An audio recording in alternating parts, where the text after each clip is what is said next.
Assalamualaikum warahmatullahi wabarakatuh. Hai, ketemu lagi dengan Ibu Dewi. Sebelum belajar, mari kita membaca basmalah dulu. Bismillahirrahmanirrahim. Nah, kita akan belajar di tema 2, selalu berhemat energi. Subtema 1 yaitu sumber energi.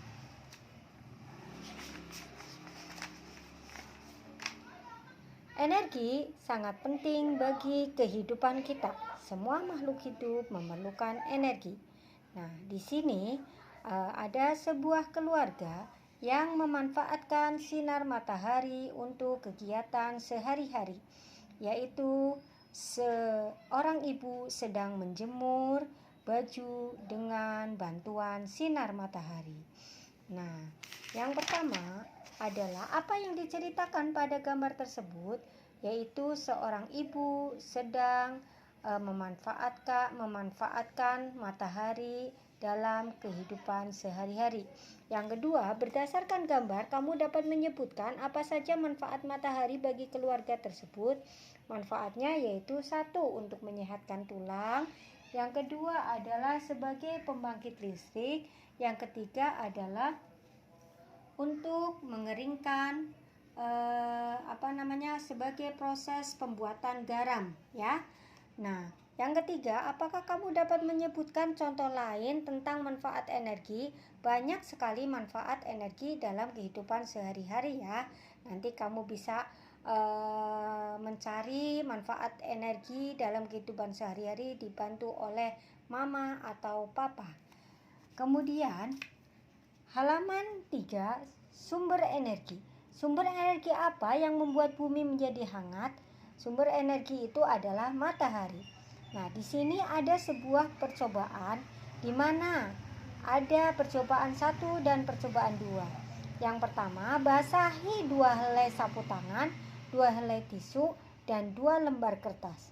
Jemurlah sehelai sapu tangan, selembar tisu, dan selembar kertas di tempat yang kena matahari dan di tempat yang teduh. Coba, ketika tisu dijemur di panas matahari, maka 15 menit tisu itu akan mulai mengering. Kemudian 30 menit kering dan 60 menit juga kering. Kemudian kertas. Bagaimana kalau kertas? Kamu bisa mengadakan percobaan di rumah bersama ayah atau bunda. Kalau sapu tangan 15 menit. Nah, sapu tangan 15 menit masih basah, ditaruh di tempat panas, kemudian 30 menit mulai mengering dan 60 menit sudah kering. Tetapi kalau ditaruh di tempat yang teduh masih basah, 30 menit juga masih basah dan 60 menit mulai mengering atau masih basah juga, ya. Nanti kamu bisa diamati di rumah, ya. Kemudian lanjut di halaman 5 adalah kisah Ali biji energi.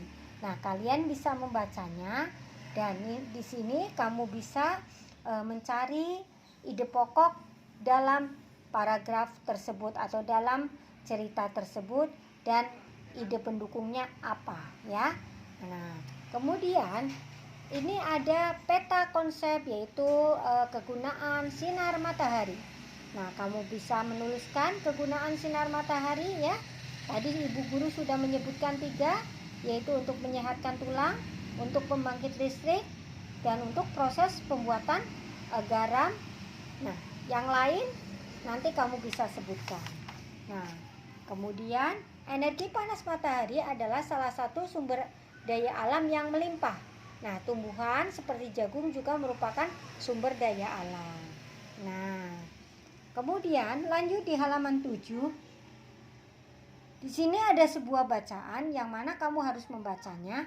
Kemudian kamu baca dengan suara kencang, didengarkan oleh bunda atau ayah, tetapi tidak usah divideokan. Nah, di sini dapat Bu Guru tarik kesimpulan bahwa sumber daya alam itu dibagi menjadi 2, yaitu sumber daya alam yang dapat diperbaharui dan sumber daya alam yang tidak dapat diperbaharui. Sumber daya alam yang dapat diperbaharui adalah sumber daya alam yang jika habis maka bisa dibudayakan lagi. Contohnya tumbuhan, tanah, matahari, udara, dan lain sebagainya. Sedangkan sumber daya alam yang tidak dapat diperbarui adalah sumber daya alam yang jumlahnya terbatas dan akan habis setelah dipakai. Contohnya gas, batu bara, minyak bumi, minyak tanah, emas, perak, dan lain sebagainya.